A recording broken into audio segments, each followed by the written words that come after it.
Missourians face an important choice in health care on Tuesday. An issue on the ballot is Amendment 2, which would expand federally funded Medicaid to individuals earning just above the poverty line, around $18,000. Critics fear that it could strain taxpayer funds. But one group that involves rural hospitals want it to pass. And our Nathan Vickers explains why.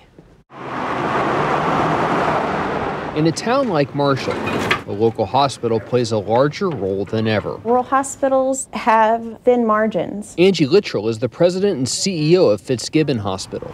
It's one of the only healthcare providers in Saline County and was a major center of COVID-19 testing earlier this summer. But like many hospitals in rural Missouri, it struggled to meet the rising costs of unreimbursed visits, stemming from a lack of insurance coverage in the surrounding community. Rural hospitals end up bearing the burden of that. And so we provide millions of dollars of uncompensated care every year. According to the Missouri Hospital Association, the state has lost 9 rural hospitals in the last 6 years.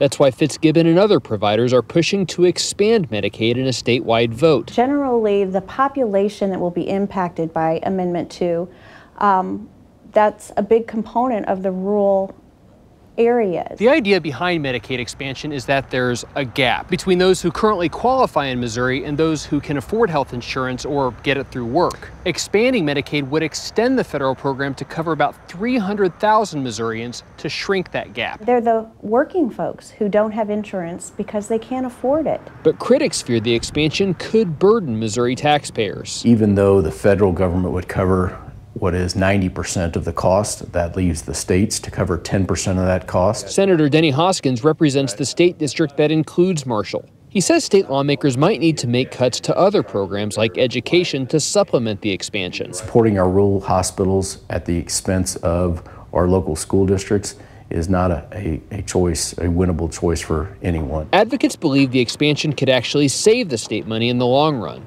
and point out that taxpayers fund Medicaid whether Missouri votes to expand it or not. These dollars are dollars going away from our state. For some, it comes down to costs. It wasn't intended to be for able-bodied adults that can go out and find employment to pay for their own private health insurance. For others, it's about expanding care. It comes down to what we need to do for the people of our state.